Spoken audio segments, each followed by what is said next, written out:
Hey y'all, it's Miss Sheila here. This is your fifth grammar video, and this week we're going to talk about nominal groups and pronouns. So what is a nominal group?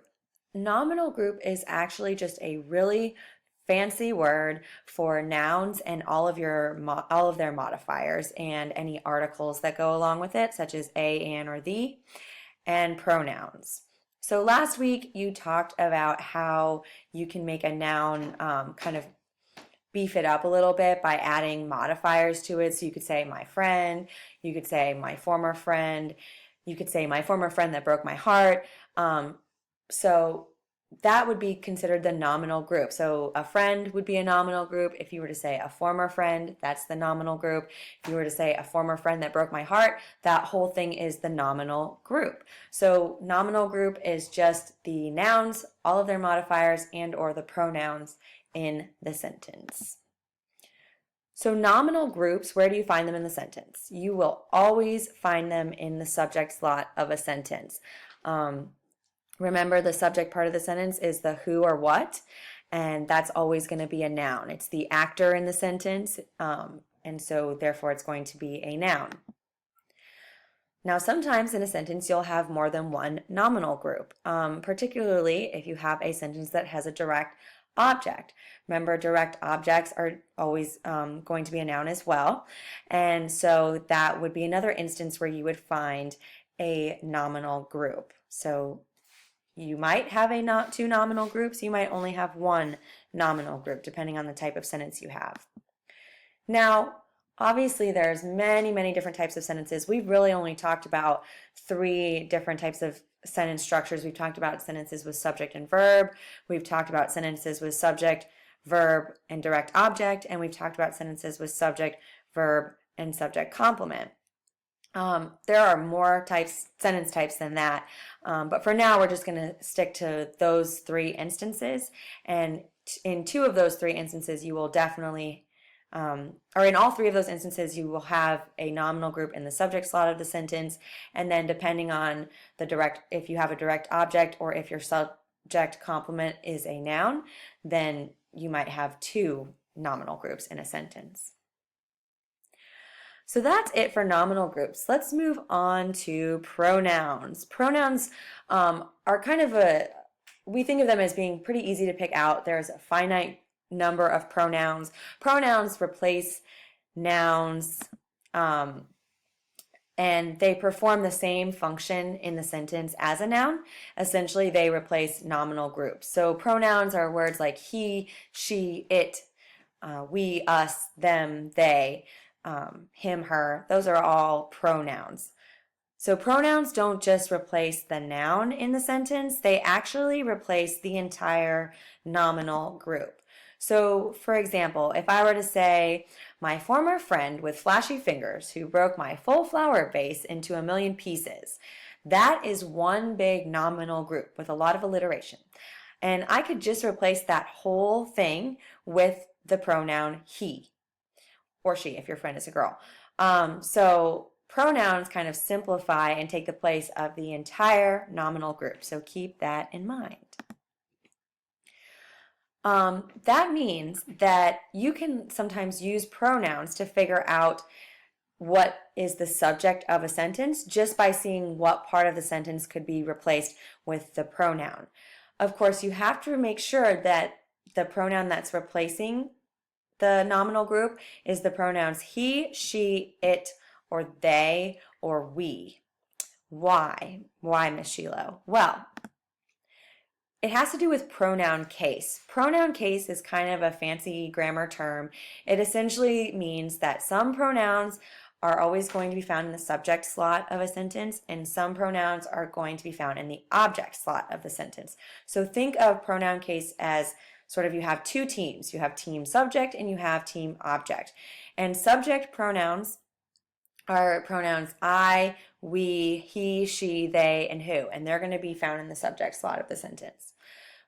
Team object has the pronouns me, us, him, her, them, and whom. So if the nominal group that you're replacing could be replaced with I, we, he, she, they, or who, then you know that that is the subject of the sentence. If it would make more sense to replace it with me, us, him, her, them, or whom, then you know that you are looking at the object in the sentence.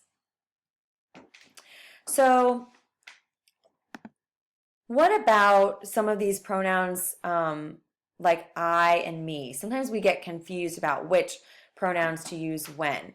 We tend to do really well if we're just trying to replace one noun with one pronoun, like a girl would be she. Okay, I've got that. That's pretty easy. But if we have two nouns in the sentence, and we're trying to figure out which pronouns to use, that can get confusing. So, for example, do I say, can Judy and me borrow the car? Or should I say, can Judy and I borrow the car? Should I say between you and I? Or if you have any questions, see Joe or I, or should I say see Joe or me? It's just so confusing. It gets really confusing. So how can I tell which pronoun to use? Well, the quick and dirty trick is take out one of the nouns and see which pronoun would make sense if you're only trying to replace one noun. So instead of saying, can Judy or I borrow the car, can Judy and I borrow the car, take out Judy and just say, can I borrow the car? So then now you wouldn't say, can me borrow the car? You would say, can I borrow the car? So when you add Judy back in, it would be, can Judy and I borrow the car? Also, you wouldn't say between you and I, you would just say between us. So keep that in mind. And then with the questions one, if you have any questions, see Joe or I, that actually drives me nuts. It would be see Joe or me, because just think about it. If you were just talking about yourself, you'd say, if you have any questions, see me. You wouldn't say, if you have any questions, see I. That'd be really weird. So when you add Joe back in, you don't change it. You would still just say, if you have any questions, see Joe or me. So if in doubt, take out one of the nouns and see which pronoun makes sense, I or me, and it'll get you the right one every single time. Well, I versus me, if only it were that simple, right? There's other times that we get confused on what pronouns to use. So what are we to do? How do we know what to use when? One common pronoun confusion is the which versus that. Sometimes we're using we're talking or we're writing, and both which and that seem to make sense. We don't know which pronoun to use. So the rule here is that you use which to introduce optional information, but you use that to introduce necessary information. So for example, if I were to say, I bought my car, which is red, last year, I could take out the which is red section of that sentence and just say, I bought my car last year, and it would still make sense. So it's not a necessary part of the sentence, so therefore you use which. However, if I were to say, my car is the one that is red, I can't take out that is red. Like, I can't just say my car is the one. That's like a really weird sentence. It makes me sound like I want to marry my car. So that would be the correct word to use because it is necessary information to the sentence. It's necessary for the sentence to make sense. So if you're deciding between which or that, you have to ask yourself, if I took this part of the sentence out, would the sentence still make sense? If the answer is yes, it would still make sense, then you need to use which. If the sentence would not make sense, then you need to use that. This one gets confusing too. We girls versus us girls, or like we three versus us three. Anytime you're using a pronoun and then a noun after it, it gets confusing. Which one do we use? Essentially what you want to do is take the noun out of the sentence and see which pronoun works better. So for example, if you were to say, would you say we girls are going to dinner, or would you say us girls are going to dinner? Well, take out girls and say, would you say we are going to dinner, or would you say us are going to dinner? You would not say us are going to dinner. You would say we are going to dinner. So therefore it needs to be we girls are going to dinner. Flipping it around a little bit, I could say at dinner it's just going to be we girls, or it's just going to be us girls. Again, you take out girls and see what makes sense. At dinner it's just going to be we. That sounds really weird. So you know at dinner it's going to be just us. Okay, so you know there that you need to use us girls. So take out the noun and see what makes sense without the noun in the sentence, and then you should be able to figure it out. Who versus that? All right, you use who to refer to people or animals, particularly pets, because people love their pets. You use that to refer to non-living objects. Plants, you would say that as well, even though they're technically living. Trees, technically living, you would still use that. So for example, if you were to say, my friend, who I've known for 5 years, is coming to dinner. My friend is a human, so you're going to use the pronoun who. My bike that was stolen was found. My bike is not living, therefore I'm going to use that.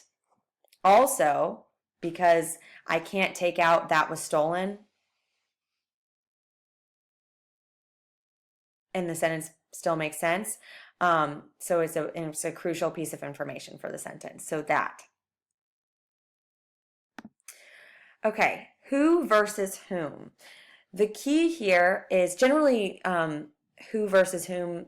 If you are looking at a question, you're going to be asking a question. So something like who's knocking at the door, something like that. So you would want to see if you answered that question, which pronoun you would use.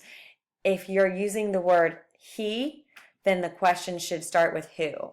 If you're using the word him or her, then the question should be whom.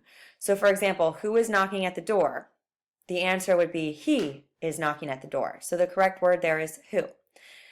If you were to ask the question, to whom does this book belong? The book belongs to him. So you're going to use the word whom there. So essentially ask yourself, would you use he or him to replace the word in the question? If you're using he, then the correct word would be whom. If you're using him, then the correct word would be whom. And you can use that for other things as well. It doesn't have to be a question sentence. It could be just a declarative sentence, and you could still use the he or him replacement to try to figure it out. And if you want, you can use she or her. She would correspond with who, her would correspond with whom. Okay, so we have talked today about different pronouns and which one to use in what instance. And we have talked about pronoun case, and we have talked about subjects and objects, and we have talked about nominal groups. So we've talked about a lot today. If you have questions, see one of your teachers. Otherwise, you have some practice on your video notes sheet. And remember, these are due Friday. All right, take care, guys.